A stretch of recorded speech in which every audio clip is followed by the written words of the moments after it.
ओम मुनित्रयं नमस्कृत्य दुक्तिः परिभाव्य च वैयाकरणसिद्धान्तकौमुदीयं विरच्यते श्रौत्रार्हन्ति चणैर्गुण्यैर्महर्षिभिर्हृदिवं तोष्टुयमानोऽप्यगुणो विभ्रविजयते तर्हां नमः सर्वेभ्यः श्रोतृभ्यः। अस्माभिः गतपाठे यद्यत् पठितं तद् एकवारं स्मरामः। वयं वैयाकरणसिद्धान्तकौमुदी इत्याख्यस्य ग्रन्थस्य तत्र समासस्वरप्रकरणं पठन्तः स्मः। स्वरप्रकरणे अवान्तरप्रकरणं समासस्वरप्रकरणं पठन्तः स्मः। अस्य प्रकरणस्य अस्माकं क्रमे 15 पाठः गतपाठः प्रवृत्तः। अस्मिन् पाठे सर्वादौ तत्र सूत्रं पठितं न हास्ति फलकमार्दयाः इति। तत्रोक्तं पुरे परे नैतान्यन्तोदात्तानि हास्तिनपुरं फलकपुरं मार्देयपुरं मृदेरपत्यमिति शुभ्रादित्वा ठक् इमानि उदाहरणानि अत्र दृष्टानि। ततः दिक्शब्दाग्रामजनपदाख्यानचानराटेषु इति अग्रिमं सूत्रं पठितं। दिक्शब्दा अन्तोदात्ताः भवन्ति येषु पूर्वेषु गामशमी अपरकृष्णमृत्तिका। जनपदे उदाहरणं पूर्वपञ्चालाः, आख्याने पूर्वयायातं, पूर्वचानराटं, चानराटशब्दे परतः शब्दग्रहणं कालवाचिदिक्शब्दस्य परिग्रहार्थम् इति तत्र उक्तं। ततः आचार्योपसर्जनश्चान्ते वासिनि इति अग्रिमं सूत्रं पठितं। सप्तम्यर्थे प्रथमा तत्र वर्तते इति अस्माभिः दृष्टं। ततः आचार्योपसर्जनान्ते वासिनि परे दिक्शब्दा अन्तोदात्ता भवन्ति इति सूत्रस्य अर्थः दृष्टः। पूर्वपाणिनीयाः आचार्येति किं पूर्वान्ते वासी अन्तेवासिनि किं पूर्वपाणिनीयं शास्त्रम् इति उदाहरणानि प्रत्युदाहरणानि च अत्र दृष्टानि। ततः उत्तरपदवृद्धौ सर्वं च इति अग्रिमं सूत्रं पठितम्। उत्तरपदस्य इत्यधिकृत्य या वृद्धिर्विहिता तद्वत्युत्तरपदे परे सर्वशब्दो दिक्शब्दाश्चान्तोदात्ता भवन्ति इति तत्र सूत्रार्थः दृष्टः। तत्र सर्वपाञ्चालकः अपरपाञ्चालकः इति उदाहरणद्वयं दृष्टम्। अधिकारग्रहणं किम्? सूत्रे उत्तरपदम् इत्यनेन अधिकारः तत्र गृहीतः वर्तते इति एतादृशव्याख्यानं कुतः इति चेत् सर्वभासः सर्वकारकः इत्यादिषु वृद्धिशब्दमुच्चार्य विहिता वृद्धिः यत्र उत्तरपदे जाता वर्तते तादृश उत्तरपदे परतः पूर्वपदान्तोदात्तता यथा न स्यात् तदर्थं प्रकृते अधिकारग्रहणं कृतं वर्तते इति भावः। समीचीनम् इति अस्ति कश्चन अत्र विशेषः। एतावन्ति सूत्राणि नैव इतः अग्रेपि पठितं खलु। सत्यम् अग्रिमं सूत्रं बहुव्रीहौ विश्वं संज्ञायाम् इति अग्रिमं सूत्रं पठितं। बहुव्रीहौ विश्वशब्दस्य पूर्वपदभूतः संज्ञायामन्तोदात्तः स्यात् इति सूत्रस्य अर्थः दृष्टः। पूर्वपदप्रकृतिस्वरेण प्राप्तस्य आद्युदात्तस्यापवादः विश्वकर्मणा विश्वदेव्यावता विश्वकर्मणा इति अत्र उदाहरणं पठितं। ततः आविश्वदेवं सत्पतिम् आविश्वदेवमिति उदाहरणं। बहुव्रीहौ किम् इत्युक्तं विश्वे च पदे देवाश्च विश्वदेवाः। अत्र बहुव्रीहिः नास्ति कृत्वा सूत्रेण उक्ता व्यवस्था अत्र न भवति। संज्ञायां किं विश्वदेवः प्रागव्ययीभावात् बहुव्रीह्यधिकारः नाम बहुव्रीह्यधिकारः इतः आरब्धः। ततः उदराश्वेषुषु इति अग्रिमं सूत्रं पठितं। संज्ञायामिति वर्तते। तत्र उदरादिषु उत्तरपदेषु बहुव्रीहौ संज्ञायां पूर्वपदमन्तोदात्तं स्यात् इति सूत्रस्य अर्थः दृष्टः। तत्र संज्ञायाम् एव एषा व्यवस्था भवति इत्युक्तमेव। ततः वृकोदरः, हर्यश्वः, महेशुः इति इमानि उदाहरणानि तत्र दृष्टानि। गतपाठस्य अन्ते व्याख्यापङ्क्तयः इत्थमासन्। महेशुरिति महच्छब्दोऽन्तोदात्तः वर्तमाने पृषन्महत् इत्यत्र तथा निपातनात्। तथा च पूर्वपदप्रकृतिस्वरेणैव सिद्धे सति त्वन्यार्थः आरम्भः अपवादत्वात् अनेनैव अन्तोदात्तत्वम्। उदाहरणं तु सुवर्णपुङ्खेषुरिति ज्ञेयं। सुवर्णो सुष्ठुवर्णो येषान्ते सुवर्णाः नैन्दुःसुभ्याम् इत्यन्तोदात्तं। सुवर्णाः पुङ्खाः येषान्ते बहुव्रीहौ पूर्वपदप्रकृतिस्वरेण मध्योदात्तत्वं। पुनरिषु शब्दे बहुव्रीहौ पूर्वमन्तोदात्तम्। एकादेशस्तु स्वरितो वानुदात्तपदादौ इति पक्षे स्वरितः इति। एतावत्पर्यन्तं व्याख्याभागञ्च वयं गते पाठे पठितवन्तः। अयम् अस्माकं क्रमे 15 पाठः समासस्वरप्रकरणस्यास्य प्रवृत्तः अभूत्। अधुना तावत् समासस्वरप्रकरणस्यास्य तत्र 16 पाठः अस्माकं क्रमे तत्र आरब्धः भवति। तत्र अग्रिमं सूत्रम् अधुना अस्माभिः पठनीयं वर्तते। मूलं पश्यामश्चेत् अग्रे सूत्रं दृश्यते क्षेपे इति। क्षेपे इति एकपदात्मकं सूत्रं भवति। सप्तमी विभक्तेः एकवचनान्तं च इदं पदं भवति क्षेपे इति। तत्र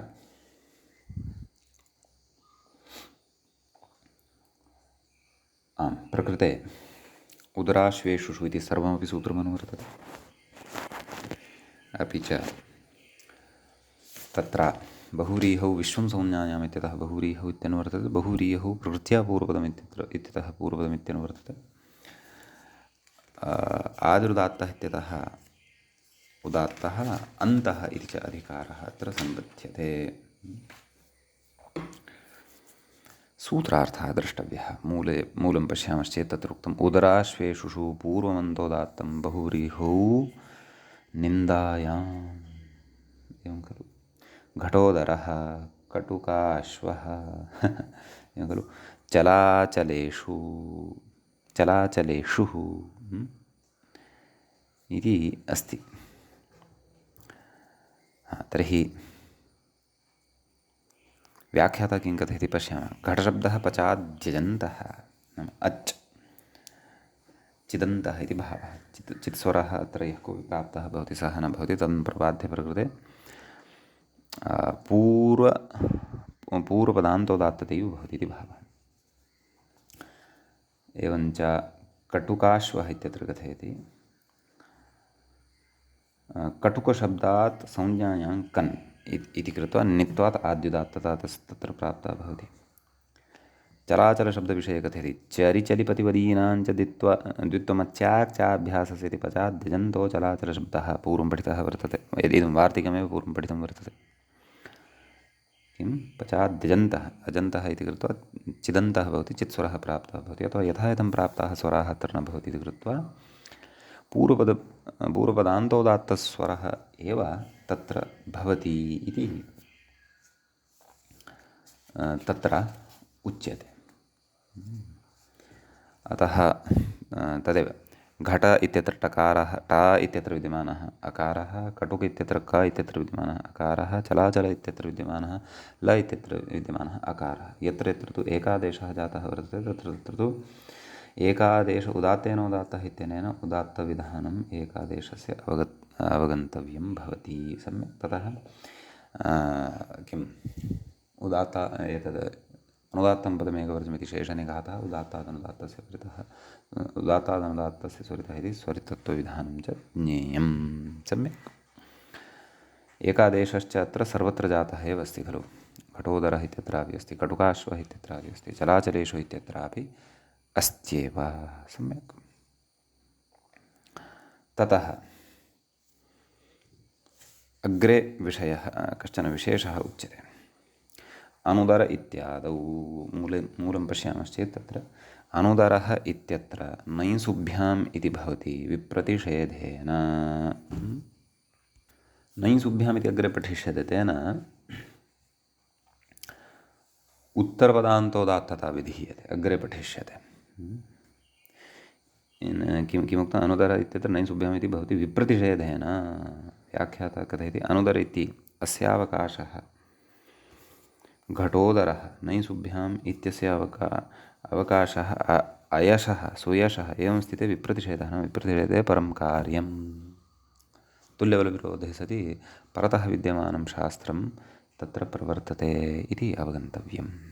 यद्यपि निमित्तानि अस्य सूत्रस्यापि अत्र सर्वाणि सन्ति, उभयोः तत्र तत्र अवकाशः अस्ति इति कृत्वा परतः तत्र नैग्रहणं साक्षात् कृतमेव वर्तते इति कृत्वा तत्र तस्यैव परत्वात् प्रवृत्तिः अनुदर इत्यादिषु उत्तरपदान्तोदात्तत्वविधानार्थं भवति इति भावः। इति एतावान् विशेषः क्षेपे इति सूत्रगतः भवति। इदानीम् अग्रिमं सूत्रं पठामः। अग्रे सूत्रं भवति, व्याख्याता इङ्गितं करोति मूलसूत्रं मूलं प्रति। नदी मूले पश्यामश्चेत् नदीबन्धुनि नदीबन्धुनि इति भवति सूत्रम्। नदी इति प्रथमाविभक्तेः एकवचनान्तं भवति, बन्धुनि इति सप्तमीविभक्तेः एकवचनान्तं भवति। तत्र बहुव्रीहौ विश्वंसंज्ञायाम् एवं खलु।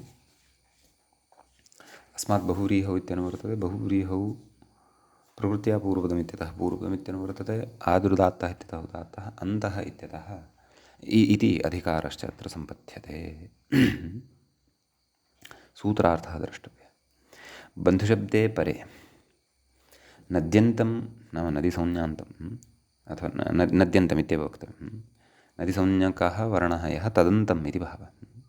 नद्यन्तं पूर्वमन्तोदात्तं बहुव्रीहौ। सम्यक् व्याख्याता कथयति बन्धूनि इति शब्दस्वरूपापेक्षया नपुंसकनिर्देशः। अन्यथा बन्धुशब्दः पुल्लिङ्गे स्त्रीलिङ्गे वा भवति नपुंसकलिङ्गे न भवति इति भावः। अग्रे उदाहरणमस्ति खलु गार्गीबन्धुः। तत्र कथयति गर्गादिभ्यो ञञ् इति ञञन्तात् गर्गशब्दात् ञञश्च इति ञीप् गार्गी ञित् स्वरेण आद्युदात्तः। सम्यक् गार्गीशब्दस्य च सिद्धिः सविस्तरम् अस्माभिः स्त्रीप्रत्ययप्रकरणे तद्धितेषु वा चर्चिता वर्तते एव। सम्यक् कथयति ञित् स्वरेण आद्युदात्तः। तर्हि गार्गी इत्यत्र आद्युदात्तता प्राप्ता भवति, परन्तु नदीबन्धुनि नदी इति नद्यन्ततामपि भजते। अतः प्रकृते तत्र आद्युदात्तता या प्राप्ता भवति सा न भवति, परन्तु तत्र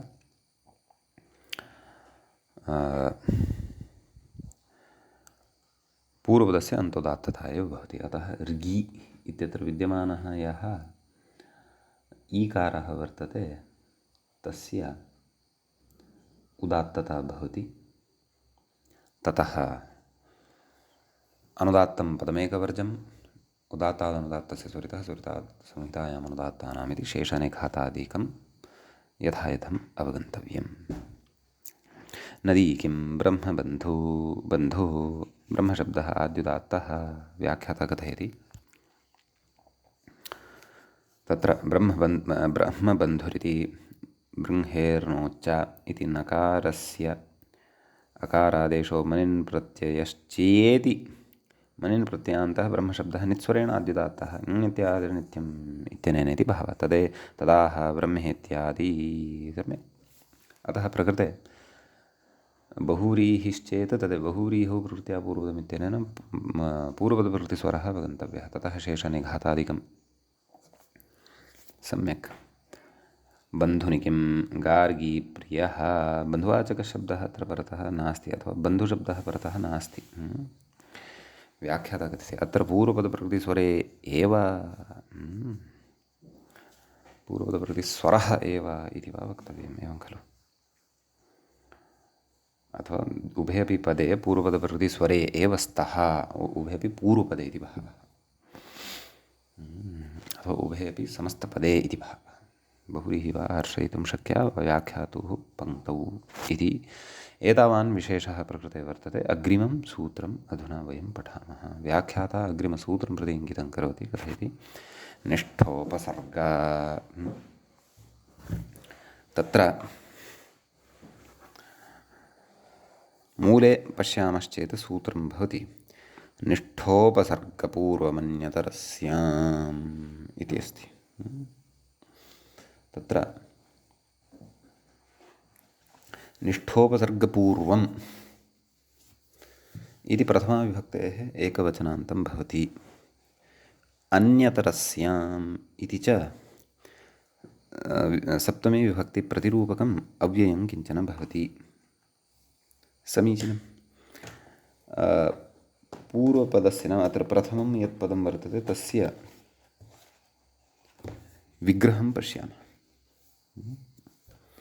उपसर्गः पूर्वं यस्य तद् उपसर्गपूर्वम् एवं विग्रहीतव्यम्। एवं खलु?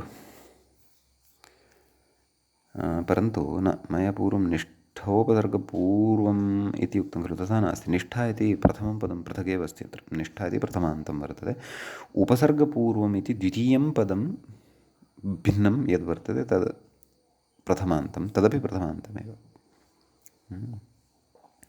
बहुव्रीहौ विष्णुं संज्ञायाम् इत्यतः बहुव्रीहौ इत्येन वर्तते।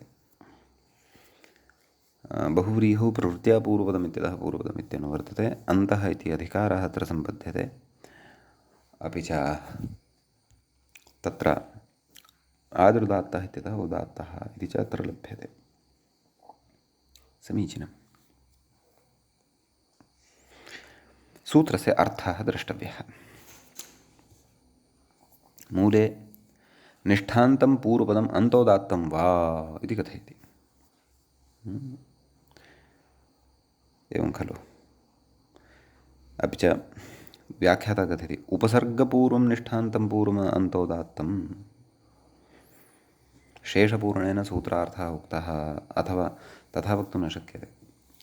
तत्र प्रत्युदाहरणे स्पष्टता करिष्यते सा।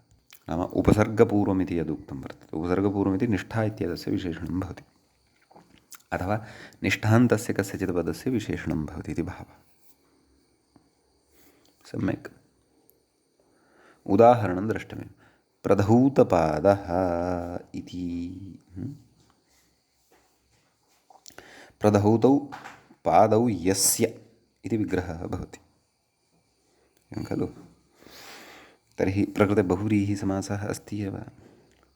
अतः निष्ठोपसर्गपूर्वमन्यतरस्याम् इत्यनेन पूर्वपदस्य विकल्पेन अन्तोदात्तता भवति इति भावः। अत्र प्रधौत इत्यत्र तकारात् परतः यः अकारः सः विकल्पेन अन्तोदात्ततां प्राप्नोति इति भावः। व्याख्याता कथयति धावु गतिशुद्ध्योः, नाम प्रधौत इति शब्दस्य रूपसिद्धिं कथयन्नस्ति। धावु गतिशुद्ध्योः क्तः छोः षूडनुनासिके च इत्यूठ् एते धत्यूठ्सु इति वृद्धिः। प्रधौतशब्दः गतिस्वरेण आद्युदात्तः, आद्युदात्तो भवति परन्तु प्रकृतिस्वरेण अन्तोदात्तता भवति इति।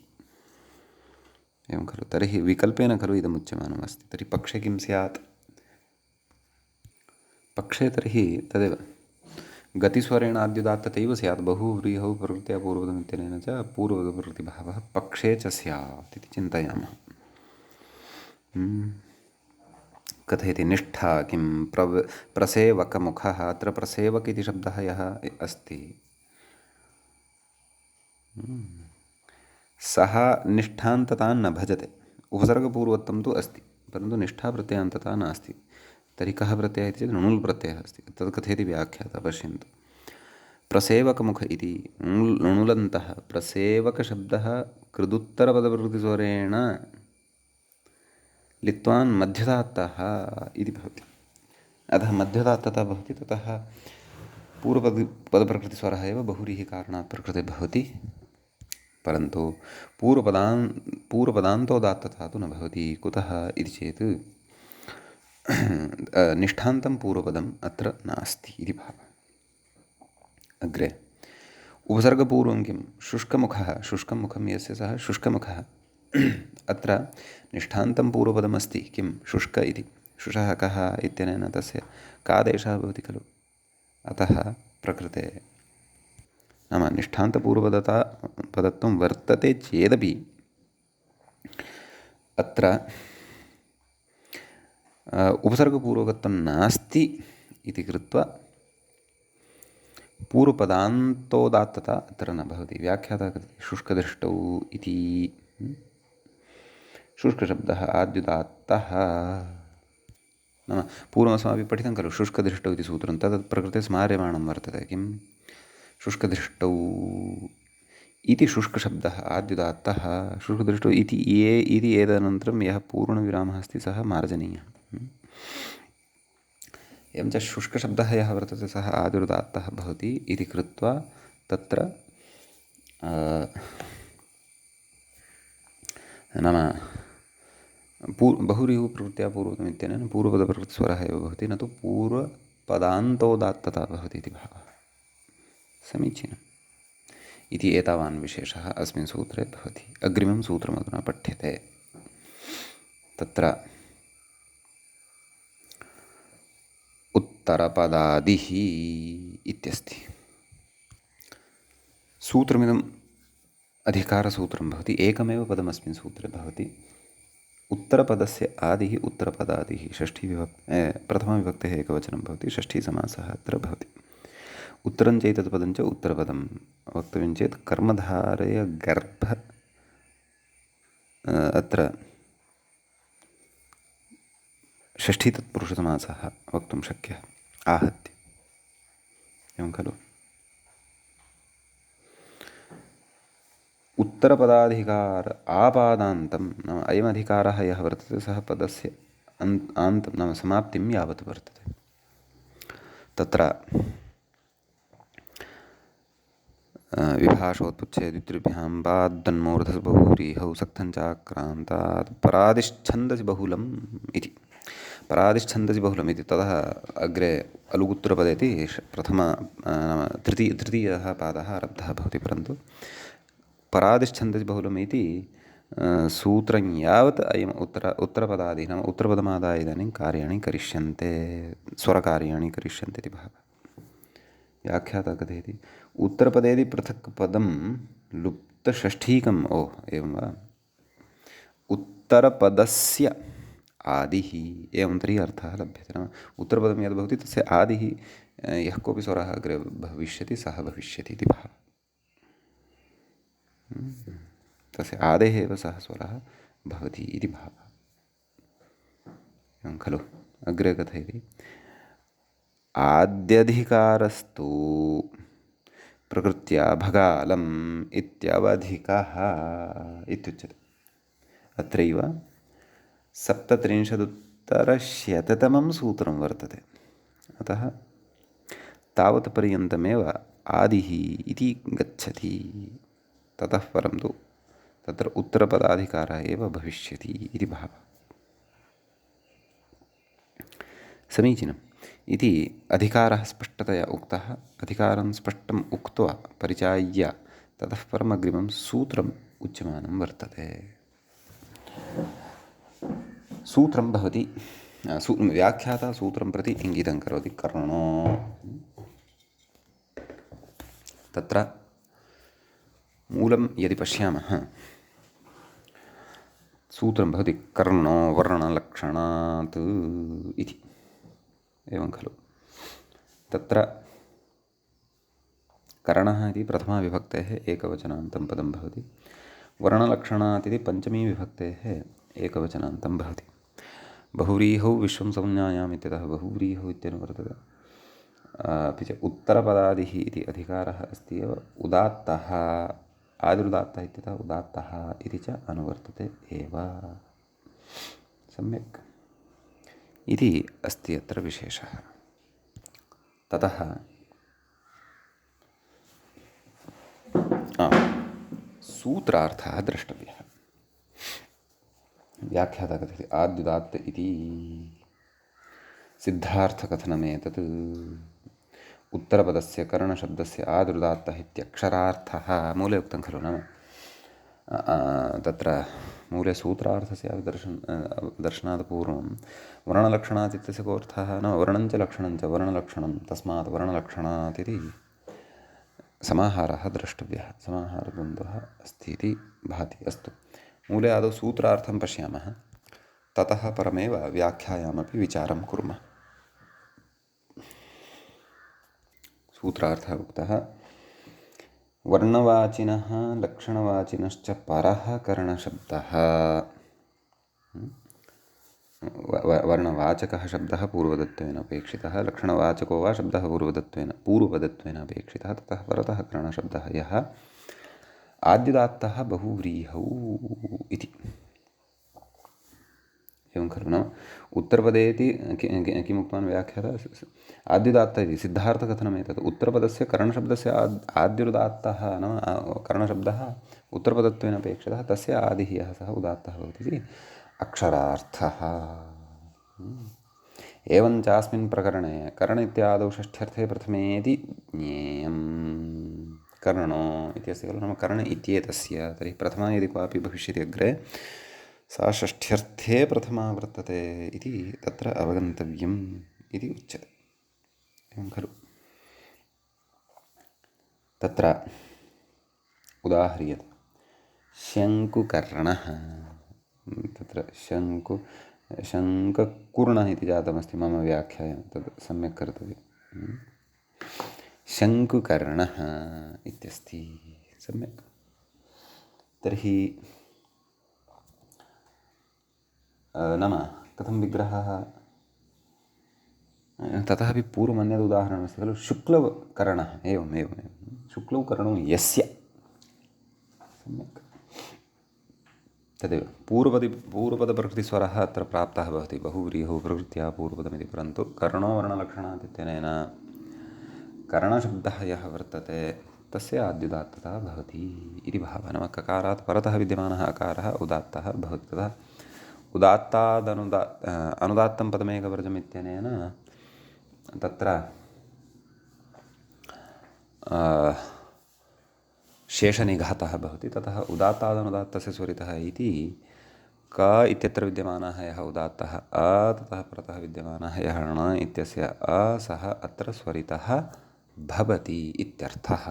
सम्यक् इति अस्ति अत्र कश्चन विशेषः।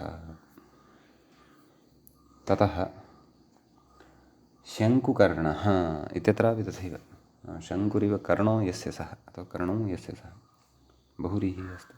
व्याख्याता कथयति शङ्कुः कर्णे यस्य इति विग्रहः सप्तमीविशेषणे इति सप्तम्यन्तस्य सप्तमीविशेषणे बहुव्रीहौ इति उच्यते खलु। इति सप्तम्यन्तस्य पूर्वनिपाते प्राप्ते गड्वादिभ्यः परा सप्तमी इति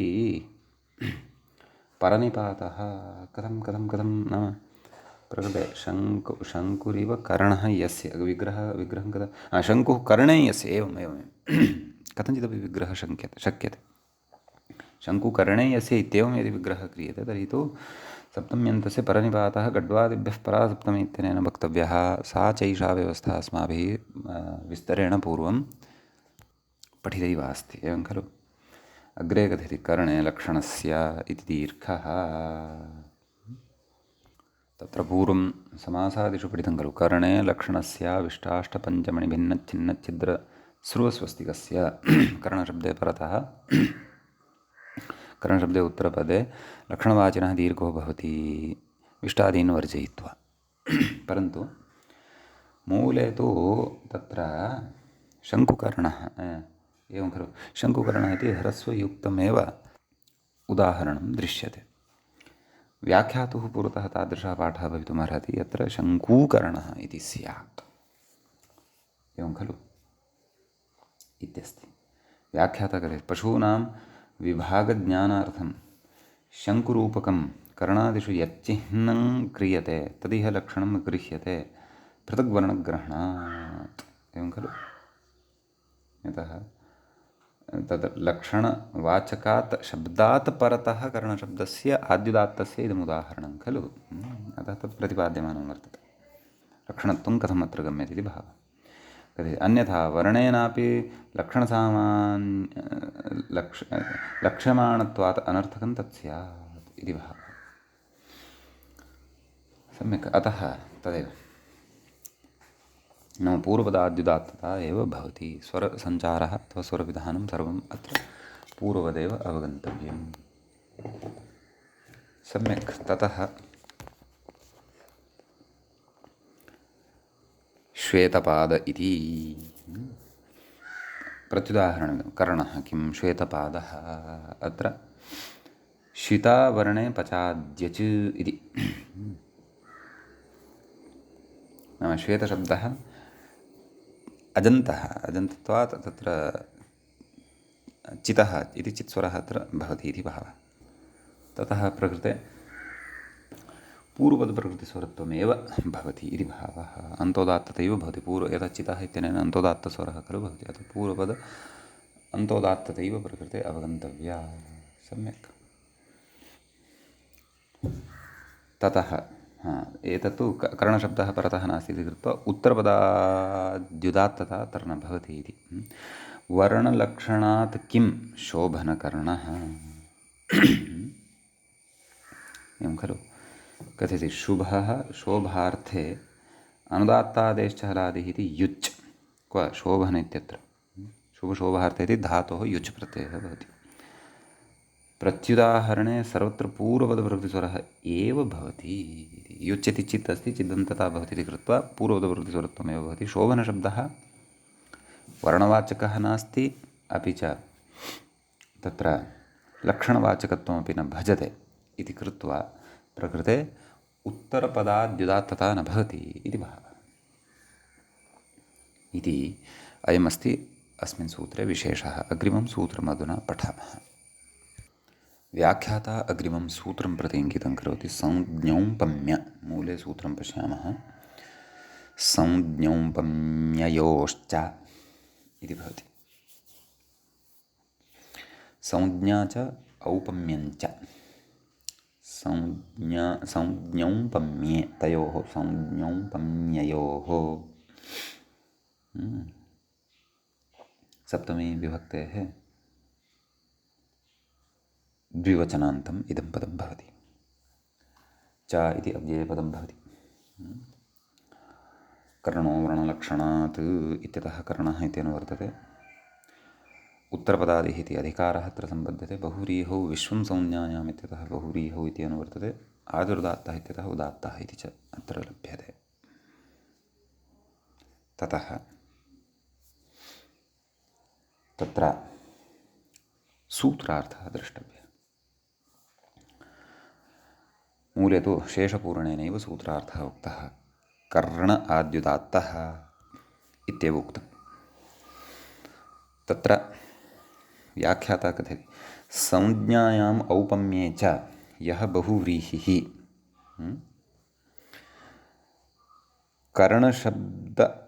कर्णशब्दे उत्तरपदम् आद्युदात्तं स्यात्। नाम तादृशबहुव्रीहौ कर्णशब्दः च यदि परतः वर्तते तर्हि नाम उत्तरपदत्वेन यदि वर्तते तर्हि तस्य उत्तरपदस्य आद्युदात्तता भवति इति भावः। सम्यक् उदाह्रियते। मणिकर्णः हिमाचलप्रदेशे वर्तमाने अपि स्थानविशेषः वर्तते। तस्य नाम मणिकर्ण इति अस्ति। अन्योपि कश्चन मणिकर्णः भवितुमर्हति। कोऽपि जनः अपि भवितुमर्हति। देशविशेषोऽपि भवितुमर्हति। मणिरिव कर्णौ यस्य सप्तम्यपमानपूर्वपदस्योत्तरपदलोपश्च इति समासः अत्र अवगन्तव्यः। उत्तरपदलोपादिव्यवस्थापि यया पूर्वं सर्वं पठितं वर्तते। तत्र मणिरिव कर्णः यस्य अपि च प्रकृते तत्र किमुक्तं नाम संज्ञायाम् औपम्ये च यः बहुव्रीहिः इति खलु। अत्र प्रकृते औपम्यमपि गम्यमानं वर्तते। विग्रहेणैव तद् ज्ञायते। अतः उत्तरपदं यद् वर्तते कर्ण इत्येतस्य आद्युदात्तता भवति। सम्यक्। अतः ततः अनुदात्तं पदमेकवर्जम् इत्यनेन शेषनिघातः उदात्तादनुदात्तस्य स्वरितः इति तु उदात्तादनुदात्तस्य स्वरितः इति रण इत्यत्र विद्यमानः स्वरः स्वरितः भवति तावदेव। स्वरितात् संहितायाम् अनुदात्तानम् इति अवसरः एव नास्ति, यतः ततः परतः अन्ये स्वराः अनुदात्ताः न सन्ति एव इति भावः। सम्यक्। संज्ञायाम् इदमुक्तं वा? तर्हि उदाहरणद्वये संज्ञा अपि गम्यमाना अस्ति, औपम्यमपि गम्यमानमस्ति, परन्तु मूले औपम्ये इति मध्ये दृश्यते खलु, नाम मणिकर्णः इति उदाहरणदानानन्तरम् औपम्ये इति दृश्यते। तर्हि प्राक्तनम् उदाहरणं नाम प्रथमम् उदाहरणं प्रकृते मणिकर्णः इति संज्ञायाम् अवगन्तव्यम्। औपम्यमपि स्यात् नाम तत्र, परन्तु गोकर्णः इति तु संज्ञा तत्र न औपम्यमेव विवक्षितम् इति भाति। संज्ञायाम् औपम्ये च यः बहुव्रीहिः इत्युच्यते खलु। अतः गोकर्णः गोरिव कर्णो यस्य, गोकर्ण इति क्षेत्रविशेषः अपि कर्णाटकेषु प्रसिद्धः वर्तते, एवं खलु। अतः संज्ञा अपि अस्ति, औपम्यमपि अस्ति, तथापि प्रकृते पूर्वपदप्रकृतिस्वरः न भवति, अपि तु उत्तरपदाद्युदात्ततैव भवति इति भावः। ततः स्वरसञ्चारः यथा यथं यथा पूर्वं च अवगन्तव्यः। सम्यक्। ततः अस्मिन् सूत्रे तावानेव विशेषः भवति। अग्रिमं सूत्रं पश्यामः। अग्रिमसूत्रं प्रति व्याख्याता इङ्गितं करोति कण्ठपृष्ठ। मूले पश्यामश्चेत् कण्ठपृष्ठग्रीवाजङ्घञ्च इति सूत्रं भवति। कण्ठपृष्ठग्रीवाजङ्घम् इति प्रथमाविभक्तेः एकवचनान्तं भवति, च इति अव्ययपदं भवति। कण्ठश्च पृष्ठञ्च ग्रीवा च जङ्घः च कण्ठपृष्ठग्रीवाजङ्घम् समाहारः च इति अव्ययं भवति इति उक्तमेव। संज्ञौ पम्ययोश्च इत्यतः संज्ञौ पम्ययोः इति अनुवर्तते। उत्तरपदादिः इति अधिकारः अस्ति एव। बहुव्रीहौ विश्वं संज्ञायाम् इत्यतः बहुव्रीहौ इत्यनुवर्तते। आदिरुदात्तः इत्यतः उदात्तः इति च अनुवर्तते। सम्यक्। मूले किमुक्तं पश्यामः। व्याख्याता च किं कथयति, व्याख्याता अन्यान् विशेषान् कथयन्नस्ति। पश्यामः। सूत्रार्थमपि कथयन्नस्ति, परन्तु मूले यः सूत्रार्थः उक्तः तं सकृत् पठामः। संज्ञोपम्ययोः बहुव्रीहौ, संज्ञोपम्ययोः बहुव्रीहौ नाम शेषपूरणेनैव सूत्रार्थः उक्तः वर्तते। व्याख्याता कथयति कण्ठादीनां समाहारद्वन्द्वे नपुंसकह्रस्वत्वं जङ्घः, जङ्घः इति नाम जङ्घं कथमिति श्रूयते अन्ते इति चेत् नपुंसकह्रस्वत्वम् इति भवति इति भावः। ततः सूत्रार्थं कथयति कण्ठादीन्युत्तरपदानि संज्ञौपम्ययोः आद्युदात्तानि स्युः। कण्ठादीनि उत्तरपदानि यानि वर्तन्ते तानि संज्ञायाम् औपम्ये च गम्यमाने आद्युदात्तानि भवन्ति कदा? बहुव्रीहौ। कस्मिन्? बहुव्रीहौ इति अर्थः। कण्ठपृष्ठौ स्वाङ्गशिटाम् अनुदात्तानां फिड्सूत्रं पूर्वं पठितं खलु, स्वाङ्गशिटाम् इत्यादि, तेन सूत्रेण आद्युदात्तौ भवतः। ग्रीवाजङ्घयोः स्वाङ्गत्वे अपि अदन्तत्वाभावात् अन्तो दात्तत्वम् कथयति। सुग्रीव इत्यत्र परत्वात् नैसुभ्याम् इति अन्तोदात्तत्वेन भाव्यम्। अस्य तु दशग्रीवादिः अवकाशः, यदि तु नेष्यते तर्हि चकारः अस्यैव विधेः समुच्चयार्थः इति व्याख्येयम्। एवं कथयति। अस्तु, उदाहरणानि पश्यामः। शीतिकण्ठः खलु उक्तं खलु व्याख्यातः, नाम कण्ठशब्दः आद्युदात्तः भवति, एवं खलु। अतः तदेव तर्हि प्रकृते पूर्वपदप्रकृतिस्वरः न भवति, परन्तु प्रकृतस्वरसूत्रेण संज्ञौपम्ययोश्च इत्यनेन तत्र कण्ठशब्दस्य आदिरुदात्तता भवति समासे अपि। ततः शेषनिघातः उदात्तादनुदात्तस्य स्वरितः इति स्वरितविधानं च भवति। पूर्वपदे कण्ठपृष्ठग्रीवाजङ्घञ्च इति अस्ति खलु। पृष्ठशब्दे परतः काण्डपृष्ठः इति। अपि च बहुव्रीहिः अत्र अवगन्तव्यः। शितिः कण्ठः यस्य सः शितिकण्ठः, काण्डं पृष्ठं यस्य सः काण्डपृष्ठः। तर्हि अत्रापि उत्तरपदस्य आदिः एव उदात्तः भवति, न तु पूर्वपदप्रकृतिस्वरः बहुव्रीह्यौ अत्र भवति इति भावः। अतः अत्रापि पृ इत्यत्र विद्यमानः ऋ इति उदात्तः भवति, ततः शेषनिघातः अनुदात्तं पदमेकवर्जम्, उदात्तादनुदात्तस्य स्वरितः इति ष्ठ इत्यत्र विद्यमानः आकारः स्वरितः ज्ञेयः। सम्यक्। ततः सुग्रीवः, ग्रीवाजङ्घञ्च इत्युक्तं खलु, तत्र ग्रीवाजङ्घयोः स्वाङ्गत्वे अपि अदान्तत्वाभावात् अन्तोदात्तत्वम् इति उच्यते। तर्हि अत्र प्रकृते कण्ठपृष्ठग्रीवाजङ्घञ्च इत्यनेन आद्युदात्तता भवति। सुग्रीव इत्यत्र ग्री इत्यत्र विद्यमानः ईकारः, नाडीजङ्घः इत्यत्र ज इत्यत्र विद्यमानः अकारः च उदात्तः भवति। अनुदात्तं पदमेकवर्जम् इत्यनेन शेषनिघातः, ततः उदात्तादनुदात्तस्य स्वरितः इत्यनेन वः इत्यत्र सुग्रीवः इत्यत्र वः इत्यत्र विद्यमानः अकारः स्वरितः, जङ्घः इत्यत्र ङ्घः इत्यत्र विद्यमानः अकारश्च स्वरितो भवति इति भावः। एवं खलु। औपम्ये औपम्ये उदाह्रियन्ते, एतावता संज्ञायाम् उदाहृतम्। औपम्ये तत्र खरकण्ठः इत्यस्ति, स्वर नास्ति तद् मूले, खर इति अस्ति। खरकण्ठः, गोपृष्ठः, एवं खलु। अपि च अन्यत् किं वर्तते, अश्वग्रीवः, गोजङ्घः। अत्र सर्वत्रापि स्वरव्यवस्था पूर्ववदेव अस्ति, अर्थः विशिष्टः उक्तः वर्तते।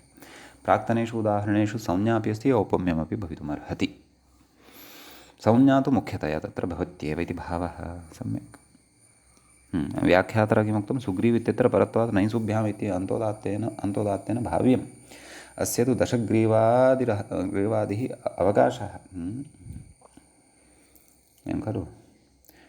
दशग्रीवः इत्यादिः तत्र अवकाशः वर्तते एव इति अग्रे कथयति। यदि तु नेष्यते तर्हि चकारः अस्यैव विधेः समुच्चयार्थः इति व्याख्येयम्। स्वकीयं निर्णयं न उक्तवान् चतुरः ग्रन्थकारः। तत्र एतत् नागेशः कथयति, यद्यपि परत्वात् नैसुभ्याम् उपसर्गात् स्वाङ्गम् इति उचितं, तथापि नीलग्रीवः इत्याद्युदाहरणं बोध्यं चेन पुनर्विधानादयं परस्य विवादक इति हरदत्तस्य मतं च तत्र उपस्थापितं वर्तते इति भावः। अस्तु, इति एतावान् विशेषः कण्ठपृष्ठग्रीवाजङ्घञ्च इति सूत्रस्थः भवति। इदानीं वयं तत्र अग्रिमं सूत्रं पठामः। अग्रे सूत्रं भवति, इदानीं वयम् अग्रिमं सूत्रं पठामः। अग्रे सूत्रं भवति, व्याख्याता इङ्गितं करोति खलु, नैव व्याख्याता अग्रे कथयन् अस्ति, नाडिजङ्घ इति। वस्तुतः कण्ठपृष्ठग्रीवाजङ्घञ्च इत्येतस्य एव एतदुदाहरणमस्ति, परन्तु मूले अत्र न दृश्यते। व्याख्यातुः सविधे कदाचित् तादृशः पाठः भवितुमर्हति, यत्र मूले नाडिजङ्घम् इत्यपि वर्तते। कथे नाड्याकारे जङ्घे यस्य सः नाडिजङ्घः इति, नाडिजङ्घ इति। अस्तु, अग्रिमं सूत्रम् आदाय व्याख्याता किमपि न कथयन्नस्ति, वयं पठामः। मूले सूत्रमस्ति, शृङ्गमवस्थायां च इत्यस्ति। शृङ्गम् इति प्रथमाविभक्तेः एकवचनान्तं वर्तते, अवस्थायाम् इति सप्तमीविभक्तेः एकवचनान्तं वर्तते। संज्ञौपम्ययोश्च इत्यतः संज्ञौपम्ययोः इति अनुवर्तते। उत्तरपदादिः इति अधिकारः अस्ति एव। बहुव्रीहौ विश्वं संज्ञायाम् इत्यतः बहुव्रीहौ इत्यनुवर्तते। आदुदात्तः इत्यतः उदात्तः इति च लभ्यते। सम्यक्। ततः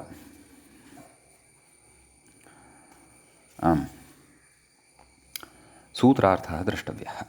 मूले उच्यते, शृङ्गशब्दः अवस्थायां संज्ञौ पम्ययोः च आद्युदात्तो भवति इति। नाम उत्तरपदत्वेन विद्यमानः यः शृङ्गशब्दः तस्य आद्युदात्तता भवति इति भावः। उद्गतशृङ्गः एवं खलु। द्व्यङ्गलशृङ्गः इति।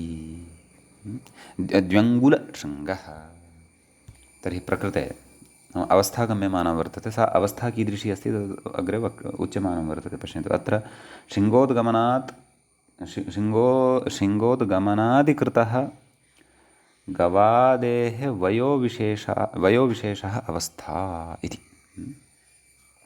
खलु। नाम उद्गतं शृङ्गं यस्य सः उद्गतशृङ्गः, द्यङ्गुलं शृङ्गं यस्य सः द्यङ्गुलशृङ्गः, गौः एवं खलु। नाम इदानीं का अवस्था अस्ति गोः इति चेत् तदा वदामः। नाम वयः कीदृशं वर्तते, किं वयः वर्तते चेत् उद्गतशृङ्गः अस्ति अथवा द्यङ्गुलशृङ्गः जातः, नाम किञ्चित् वयः तस्य इतोपि अधिकं जातम् इति भावः। सम्यक् इति उदाहरणम् अस्ति। तर्हि प्रकृते तदेव नाम उत्तरपदं यद् वर्तते शृङ्ग इति तस्य आदिः उदात्तः भवति। श्रु इत्यत्र विद्यमानः ऋवर्णः उदात्तः भवति। अनुदात्तं पदमेकवर्जमित्यनेन शेषनिघातः, ततः उदात्तादनुदात्तस्य स्वरितः इति ङ इत्यत्र विद्यमानः स्वरः अच् स्वरितः भवति इति भावः। सम्यक्। ततः उच्यते किमुक्तम् अत्र शृङ्गोद्गमन तदुक्तं संज्ञायां किं शिष्यशृङ्गः इति वा शिष्यति नास्ति खलु, ऋष्यति भवति, ऋष्यति। अतः ऋ इति नास्ति, ऋ इत्येव वर्तते। ऋष्यशृङ्गः। उपमायां मेषशृङ्गः, मेष इव शृङ्गः अथवा मेषशृङ्ग इव शृङ्गः यस्य सः मेषशृङ्गः। ऋषशृङ्ग इति तु संज्ञा काचित् प्रसिद्धः वर्तते एव। अतः अत्रापि तदेव पूर्वपदाद्युदात्ततैव भवति। ततः शेषनिघातादिकं पूर्वदेव। अवस्थेति किं स्थूलशृङ्गः, अत्र अवस्था गम्यमाना नास्ति एवं खलु। अत्र तु सामान्येन उच्यते, नाम यस्य शृङ्गौ तत्र स्थूलौ स्तः इति अस्ति। यतः अत्र अवस्थाविशेषप्रसङ्गः नास्ति, न च औपम्यं न च तत्र संज्ञा वा गम्यमाना वर्तते। यतः उक्तं खलु शृङ्गशब्दः अवस्थायां संज्ञौ पम्ययोश्च। तत्र अवस्थायामादौ उदाहरणद्वयं दत्तम्। उद्गतशृङ्गः, द्यङ्गुलशृङ्गः। संज्ञायां ज्येष्ठशृङ्गः इति उदाहरणम्। उपमायां च मेषशृङ्गः। अतः प्रकृतेन तु अवस्था गम्यमाना अस्ति क्व स्थूलशृङ्ग इत्यत्र, न च तत्र न च प्रकृते संज्ञा गम्यमाना वर्तते, न च तत्र औपम्यम् इति गम्यमानं वर्तते। अपि च शृङ्गम् इति नपुंसकलिङ्गे भवति शब्दः। अतः बहुव्रीहौ तु अत्र अन्यपदार्थप्रधानत्वेन समस्तपदस्य पुल्लिङ्गता दृश्यते इति भावः। अवस्थेति किं स्थूलशृङ्गः इति तु जातमेव। एवं खलु। अग्रिमसूत्रं प्रति व्याख्याता इङ्गितं करोति। कथयति नयो जर, मूले पश्यामश्चेत् सूत्रं भवति नयो जरमरं मित्रमृताः इत्यस्ति। नयः इति पञ्चमी विभक्तेः एकवचनान्तं भवति। जरमरमित्रमृताः इति प्रथमाविभक्तेः बहुवचनान्तं भवति। जरश्च मरश्च मित्रश्च मृतश्च जरमरमित्रमृताः। उत्तरपदादिः इति अधिकारः अत्र सम्पद्यते। बहुव्रीहौ विश्वं संज्ञायाम् इत्यतः बहुव्रीहौ इति लभ्यते। आदुदात्तः इत्यतः उदात्तः इति च लभ्यते। सम्यक्। कः सूत्रार्थः? मूले कथयति नयः पराः एते के जरादयः आद्युदात्ताः बहुव्रीहौ इति कथयति। नैसुभ्याम् इत्यस्यापवादः जरणं जरः ऋतोरप्। नैसुभ्याम् इत्यस्य अपवादः एतदनन्तरं पूर्णविरामः स्थापयितुं शक्यते व्याख्याय। जरणं जरः ऋतोरप्, मरणं मरः, अमरम् अस्मादेव निपातनात्, अस्मादेव निपातनात् अप् क्व अमरम् इत्यत्र एवं खलु। ततः निमिदा स्नेहने नाम मित्रविषये कथयति। अमी ची मिदिशसिभ्यत्रः पूर्वम् उणादिषु पठितं। मृत् इत्यत्र कथयति। मृगो नपुंसक इति भावेक्तः। सूत्रे तु शब्दपरत्वात् पुंस्त्वम् इति। एवं खलु शब्दपरत्वात् पुंस्त्वं वर्तते इति कथने नाम सः शब्दः इति भावः। अस्तु, शब्दाः परिचायिताः। उदाहरणं पश्यामः। न मे जरा अजरम् इत्यस्ति। तर्हि अत्र जरशब्दः परतः वर्तते। किञ्च क्वचिदत्र पाठः अपि दृश्यते। ता मे जराद्यजरम् इत्यपि दृश्यते। अजरम् इत्यत्र तद् जर इति परतः न नाम पूर्वपदमत्र नै भवति, उत्तरपदमत्र जर भवति। तस्य आद्युदात्तता भवति। जकारात् परतः विद्यमानः अकारः उदात्तः भवति। अनुदात्तं पदमेकवर्जं उदात्तादनुदात्तस्य स्वरितः इति कार्यद्वयं च अत्र अवगन्तव्यम्। मरशब्दः उत्तरपदादिः भवति। तस्य उदाहरणम् अमरम् एवं खलु इति अस्ति विषयः। अपि च बहुव्रीहिः अपेक्षितः सर्वत्र। न विद्यते जरा यत्र अजरं। सम्यक् एवं खलु। न विद्यते मरो यत्र, अथवा न विद्यते मरः यस्य अमरम् इति। तर्हि प्रकृतेपि मर इति आद्युदात्ततां भजते। नाम मकारात् परतः अकारः उदात्तः भवति। ततः उदात्ता तत्र अनुदात्तं पदमेकवर्जम् इति भवति। ततः उदात्तादनुदात्तस्य स्वरितः इति रेफात् परतः विद्यमानः अकारः स्वरितः भवति। ततः अमित्रमर्दय अमित्रम् अर्दय अमित्रम् इति अस्ति। अविद्यमानं मित्रं यस्य तत् अमित्रम्, अथवा सः अमित्रः तम् अमित्रम् इत्यपि भवितुमर्हति। तर्हि प्रकृते मित्रशब्दः आद्युदात्तः भवति। मकारात् परतः इकारः उदात्तः भवति। अनुदात्तं पदमेकवर्जम् उदात्तादनुदात्तस्य स्वरितः इति च भवति। सम्यक्। मृतशब्दपरे उदाहरणमस्ति श्वो देवेष्वमृतं। पूर्वपदं तु सर्वत्र नै एव भविष्यति। अमृतम् अत्रापि मृतशब्दः यः वर्तते तत्र मकारात् परतः रूपवर्णः उदात्तः। ततः अनुदात्तं पदमेकवर्जमित्यनेन शेषनिघातः उदात्तादनुदात्तस्य स्वरितः इति स्वरितविधानमपि यथा यथम् अत्र ज्ञेयम्। सम्यक्। ततः नयः किं ब्राह्मणमित्रः। अत्र परिगणितेषु मित्रशब्दः परतः अस्ति, परन्तु पूर्वपदं ब्राह्मण इति नास्ति न वा। अतः प्रकृते पूर्वपदप्रकृतिस्वरः एव भवति। बहुव्रीहौ प्रकृत्या पूर्वपदम् इति अस्ति। अन्तोदात्तता नाम पूर्वपदान्तोदात्तता एव भवति इति भावः। नाम प्रकृतिभावः पूर्वपदप्रकृतिस्वरः एव भवति इति भावः। ततः शेषनिघातः। ततः उदात्तादनुदात्तस्य स्वरितः। स्वरितात्संहितायाम् अनुदात्तानाम् इति चापि अवगन्तव्यम्। सम्यक्। ततः जेति किम् अशत्रुः। जेति किं नाम जरमरमित्रमृतग्रहणं किमर्थमिति अर्थः तत्र लाघवेन प्रस्तौदलकृत्यम्। अन्यथा सन्देहः जायते। ज इति तु सूत्रेण जर इत्यस्य एकदेशत्वेन ज इति पठितः खलु इति चेत् तत्र एवं व्याख्यानात् ज्ञेयं यत् तत्र ग्रन्थकर्तुः ज इत्यनेन सर्वेपि जरादयः विवक्षिताः इति भावः। एवं खलु। अशत्रुः व्याख्याता कथयति नैसुभ्याम् इत्युत्तरपदान्तोदात्तत्वं तदग्रे पठिष्यते। अतः प्रकृतसूत्रेण अत्र जरादिषु कोऽपि परतः नास्ति इति कृत्वा पूर्वपदाद्युदात्तता न भवति इति भावः। सम्यक् इति अयम् एतावान् विशेषः प्रकृतसूत्रे भवति। अग्रिमं सूत्रम् अधुना पठामः। व्याख्याता अग्रिमसूत्रं प्रति इङ्गितं करोति। कथयति सोर्मन। मूले पश्यामश्चेत् सोर्मनसि अलोमोषसि इति भवति सूत्रम्। तत्र सूत्रस्य पदच्छेदः ज्ञेयः। सोः इति पञ्चम्यन्तं प्रथमं पदं भवति। ततः मनसि इति प्रथमाविभक्तेः द्विवचनान्तं भवति। सोर्मनसि अलोमोषसि इत्यपि प्रथमाविभक्तेः द्विवचनान्तमिति भाति। पश्यामः तत्र मञ्च अस्च व्याख्यातः किं कथयति? मञ्च अस्च मनसि सम्यक् इतरेतरयोगद्वन्द्वः भवति। लोम च उषा च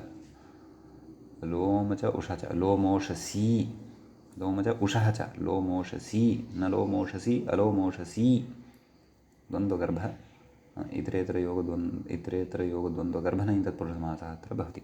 बहुव्रीहौ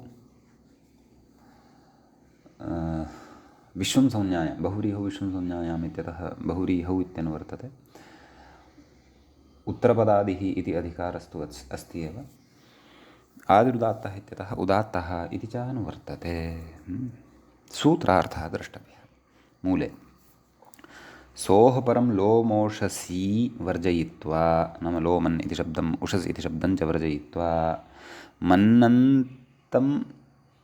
मन्नन्तम् असन्तं च मनसि इतः अयमर्थः लभ्यते। मन्नन्तम् असन्तं च आद्युदात्तं स्यात् एवं खलु। नैंसुभ्याम् इत्यस्यापवादः नैंसुभ्यां च अग्रे पठिष्यते एव इति अस्ति। सुकर्माणः सुयुजः इति उदाहरणं दत्तम्। पूर्वपदं सु अस्ति, उत्तरपदं कर्मन् इति अस्ति एवं खलु। अपि च बहुव्रीहौ इति अधिकारः अपि न विस्मर्तव्यः। सम्यक् शोभनानि कर्माणि येषां ते सुकर्माणः भवन्ति इति भावः। अतः अत्र किं भवति नाम किमुक्तं? सोः परं लोमोषसि वर्जयित्वा अन्नन्तम् असन्तं च तर्हि कर्मन् इति अन्नन्ततां भजते एव खलु। अतः प्रकृते तत्र प्रकृतसूत्रेण पूर्वपदाद्युदात्तत्वात् सुकर्माण इत्यत्र ककारात् परतः यः अकारः सः उदात्तः सम्पद्यते। ततः अनुदात्तं पदमेकवर्जम् इति शेषनिघातः भवति। ततः स्वरिता उदात्तादनुदात्तस्य स्वरितः स्वरितात् संहितायाम् अनुदात्तानाम् इति एकश्रुतिः च भवति। सम्यक् व्याख्याता किं कथयति तद् पश्यामः। सुकर्माण इति यद्यपि आद्युदात्तं द्व्यचच्छन्दसि इत्यनेन सिद्धम् इदं, तथापि सुप्रथिमेत्यादि बह्वजर्थम् अच्छन्दोर्थं च सूत्रमिति बोध्यम्। सूत्रस्य प्रयोजनमुच्यमानं वर्तते एवं खलु इति इदम् एकम् उदाहरणम्। अग्रिमम् उदाहरणं द्रष्टव्यम्। ततः पूर्वं व्याख्याता किं कथयन् अस्ति इत्यपि पश्यामः। सुप्रथिमेत्यत्र पृथोर्भावः इति पृथ्वादिभ्यः इनच् ऋतो ह्रादेर्लघोः इति रादेशः सुप्रतिमा मूले क्व अस्ति इति पश्यामः। एकम् उदाहरणम् एतावता साधितं खलु। सुकर्माणः सुयुजः सर्वाणि निमित्तानि सूत्रस्य सन्ति अत्र। अतः उत्तरपदाद्युदात्तता अत्र अस्माभिः विहिता एवं किल। ततः व्याख्याता तु कथयति सुराजेति प्रथिमन् शब्दविषयस्य विचारः कुत्र इति द्रष्टव्यं। व्याख्यातुः पुरतः कदाचित् स्यात् इदमुदाहरणं मूले। अस्माकं सविधे अपि यदि आगमिष्यति पश्यामः। स नो वक्षदनिमानः सुब्रह्मा इति वेदमन्त्रविशेषः एव मन्त्रांशविशेषः भाति। सुब्रह्मा तर्हि पूर्वपदं सु परतः पदं ब्रह्मन् तस्य च स च लोमन् भिन्नः उषस् भिन्नः अपि च अन्नन्ततामपि भजते एवं खलु। अतः प्रकृते उत्तरपदस्य आदिः यः सः उदात्तः भवति। ब्र इत्यत्र विद्यमानः आकारः उदात्तः। ततः अनुदात्तं पदमेकवर्जमिति शेषनिघातः। ततः उदात्तादनुदात्तस्य स्वरितः इति मा ब्रह्म इत्यत्र विद्यमानः यः अच् सः स्वरितः भवति इति भावः एवं किल। सन्ति अत्र अन्यान्यपि उदाहरणानि। तानि उदाहरणानि व्याख्यागताश्च अग्रिमविचारानादाय वयम् अग्रिमपाठे उपस्थिताः भविष्यामः। अद्यतनपाठः तावत् अत्रैव उपसंह्रियते। मङ्गलं कुर्मः। मुनित्रयं नमस्कृत्य सूक्तिः परिभाव्य च वैयाकरणसिद्धान्तकौमुदीयं विरच्यते। श्रौत्रार्हन्ति चणैर्गुण्यैर्महर्षिभिर्हरदिवं तोष्टुयमानोऽप्यगुणो विभुर्विजयतेतराम्। एवञ्च समासस्वरप्रकरणस्यास्य अस्माकं क्रमे 16 एष पाठः सम्पन्नतां गतः। नमः सर्वेभ्यः श्रोतृभ्यः भवेभ्यः।